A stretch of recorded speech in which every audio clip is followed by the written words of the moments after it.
അമിത്ഷായുടെ വിഷയത്തിൽ ശക്തമായി പ്രതികരിക്കുകയാണ് AICC general secretary KC Venugopal. രാജി അതിൽ കവിഞ്ഞൊരു അജണ്ട കോൺഗ്രസിന് ഇല്ല എന്നാണ് വേണുഗോപാൽ വ്യക്തമാക്കിയിരിക്കുന്നത്.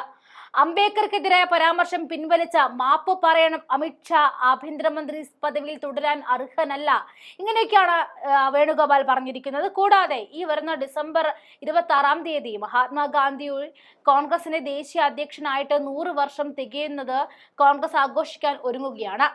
ഈ വിപുലമായ ചടങ്ങുകളെ കുറിച്ചും അദ്ദേഹം പറഞ്ഞു. ആ വീഡിയോ ദൃശ്യങ്ങളിലേക്ക് നമുക്ക് പോകാം. 26-27 തീയതികളിൽ മഹാത്മാഗാന്ധി കോൺഗ്രസ് അധ്യക്ഷനായതിൻ്റെ 100ാമത് വാർഷികം ബെൽഗാമിൽ ആഘോഷിക്കുകയാണ്. 1924 ഡിസംബർ 26 തീയതിയാണ്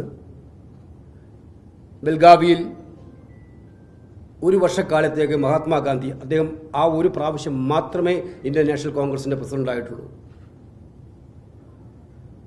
അദ്ദേഹത്തിൻ്റെ ജനറൽ സെക്രട്ടറി ആയിട്ടായിരുന്നു പിന്നീട് ജവഹർലാൽ നെഹ്റു പ്രവർത്തിച്ചത്. അപ്പോൾ 1924 ഡിസംബർ 26 മഹാത്മാഗാന്ധി കോൺഗ്രസ് പ്രസിഡൻ്റായതിൻ്റെ 1ാം വാർഷികമാണ് 2024 ഡിസംബർ 26 എന്നുള്ളതുകൊണ്ട് 26 എക്സ്റ്റൻഡഡ് വർക്കിംഗ് കമ്മിറ്റി, 27 ജയ് ഭീം ജയ് സംവിധാൻ എന്ന പേരിൽ ഭരണഘടനാ വിഷയങ്ങൾ ഉയർത്തിപ്പിടിച്ചുകൊണ്ടുള്ള അതിമഹത്തായ റാലി കോൺഗ്രസ് ബെൽഗാവിൽ നടത്തുകയാണ്. ഈ റാലി ഞങ്ങൾ ഭരണഘടനയെയും ഭരണഘടനാ ശില്പികളെയും അപമാനിക്കുന്ന, ഭരണഘടനാ തത്വങ്ങളെ പാലിക്കാതെ ഭരണം മുന്നോട്ട് പോകുന്ന BJPയുടെ നയം തുറന്നു കാണിക്കുന്ന റാലിയായിരിക്കും 27 തീയതി ബെൽഗാവിയിൽ നടക്കാൻ പോകുന്നത്. 26 തീയതി കൂടുന്ന എക്സ്റ്റൻഡഡ് വർക്കിംഗ് കമ്മിറ്റി വരുന്ന ഒരു മാസക്കാലത്തേക്കുള്ള ഈ പ്രശ്നം ഉന്നയിച്ചുകൊണ്ട് മഹാനായ അംബേദ്കറിനെ അപമാനിച്ചതിനെതിരായിട്ടുള്ള രാജ്യവ്യാപകമായ ക്യാമ്പയിൻ, വില്ലേജുകളിൽ സമ്മേളനങ്ങൾ, ഗ്രാമാന്തരങ്ങളിൽ സമ്മേളനങ്ങൾ, സംസ്ഥാനങ്ങളിൽ റാലികൾ, ഈ സംബന്ധിച്ച് ബൃഹത്തായ പരിപാടി നമ്മൾ ആവിഷ്കരിക്കുകയാണ്. ജനുവരി 26 വരെ, റിപ്പബ്ലിക് ദിനം വരെ ആ പരിപാടി തുടർന്ന് മുന്നോട്ട് കൊണ്ടുപോകാനാണ് തീരുമാനിച്ചിരിക്കുന്നത്. അപ്പോൾ കോൺഗ്രസിനെ സംബന്ധിച്ചിടത്തോളം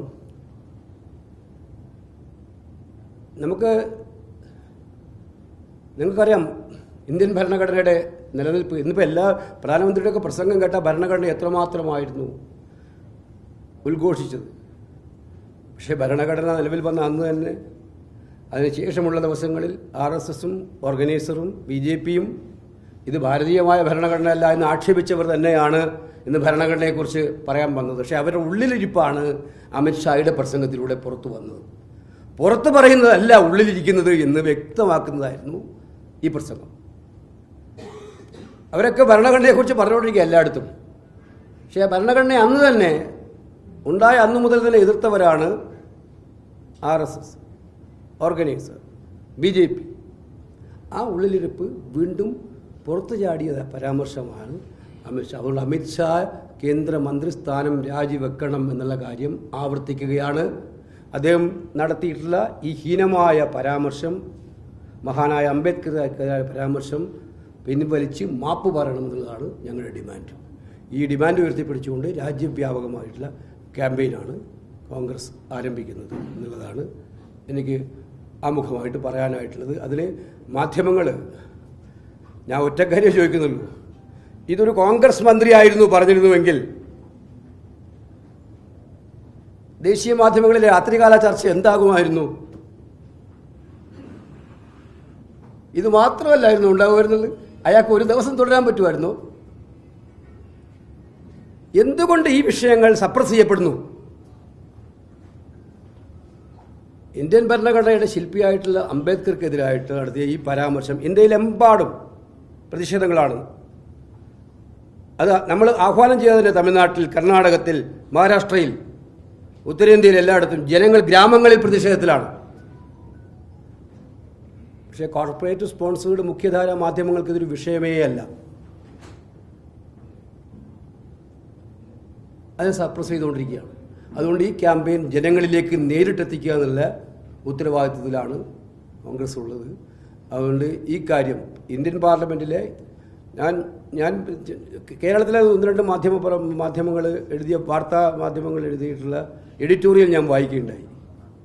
അതിനെ ബഹുമാനിക്കുന്നു എഡിറ്റോറിയലിനെ. പക്ഷെ അതിലൊരു പരാമർശം കൂടി ആകാമായിരുന്നു. ഈ അംബേദ്കർക്കെതിരായിട്ടുള്ള ഈ പരാമർശം അത് തെറ്റായി എന്നുള്ള വാചകം അതിനകത്ത് കണ്ടില്ല. പാർലമെൻറ്റിൽ ഞങ്ങൾ എന്തിനാ പ്രതിഷേധിച്ചത്? ഇത് പിൻവലിക്കണമെന്ന് ആവശ്യമുള്ളൂ. അത് ആവശ്യമല്ലായിരുന്നോ? ആ പ്രസംഗം ലോക്സഭാ റെക്കോർഡിൽ ഉണ്ടാകണമായിരുന്നു, രാജ്യസഭാ റെക്കോർഡിൽ ഉണ്ടാകണമായിരുന്നു, നിലനിൽക്കണമായിരുന്നു. ആ പരാമർശം പിൻവലിക്കണമെന്ന് പറയുന്നത്, നീക്കം ചെയ്യണമെന്ന് പറയുന്നത്, അത് അംഗീകരിക്കാതെ നിൽക്കുന്ന ഗവൺമെൻറ്റാണോ പാർലമെൻറ്റ് അലങ്കോലപ്പെടുത്തിയത് പ്രതിപക്ഷമാണോ? രണ്ടും ഒരുപോലെ കുറ്റപ്പെടുത്തിക്കൊണ്ടുള്ള പരാമർശങ്ങൾ. ജനാധിപത്യത്തിൽ ഇത്തരം പരാമർശങ്ങൾ ഞങ്ങൾ ബഹുമാനിക്കുന്നു. കാരണം ഫോർത്ത് എസ്റ്റേറ്റിന് നിർണായകമായ റോൾ ഉണ്ടെന്ന് വിചാരിക്കുന്നൊരു പാർട്ടിയാണ്, ബഹുമാനിക്കുന്നു. പക്ഷേ ഈ ബഹുമാനിക്കുമ്പോഴും ഈ പ്രധാനപ്പെട്ട കാര്യം ഏറ്റവും ഹീനമായ രീതിയിൽ അത് ഇന്ത്യയുടെ ഏറ്റവും പ്രധാനപ്പെട്ട രാഷ്ട്രീയ നേതാവിൽ നിന്നും വന്നിട്ട് അതിനെ ഒന്ന് മാപ്പ് പറയുക പോലും ചെയ്യാതെ, അത് പിൻവലിക്കുക പോലും ചെയ്യാതെ അവർ തുടർന്നുകൊണ്ടിരിക്കുമ്പം ഞങ്ങൾ മിണ്ടാതിരിക്കണമെന്നായിരുന്നോ പൊതുസമൂഹം ആഗ്രഹിക്കുന്നത്? ഇതാണ് എനിക്ക് ഈ കാര്യത്തെക്കുറിച്ച് പറയാനുള്ളത്. അതുകൊണ്ട് ഈ വിഷയത്തിലുള്ള അതിശക്തമായ പ്രതിഷേധം മുന്നോട്ട് കൊണ്ടുപോകും. അത് ഇന്ത്യയിലെ എല്ലാ ജില്ലകളിലും നടക്കും, അത് കഴിഞ്ഞ് ഗ്രാമങ്ങളിൽ നടക്കും, സംസ്ഥാന തലത്തിൽ വിപുലമായ റാലികൾ നടത്തും. ഇത് ഒരു പ്രശ്നം മാത്രമായിരുന്നില്ല, ഭരണഘടനയെ മുഴുവൻ അതിലംഘിച്ചുകൊണ്ടാണ് ഇന്ത്യയിൽ ഇപ്പം നടക്കുന്ന ഭരണം. അതിനെല്ലാം എതിരായിട്ടുള്ള ശക്തമായിട്ടുള്ള പോരാട്ടം.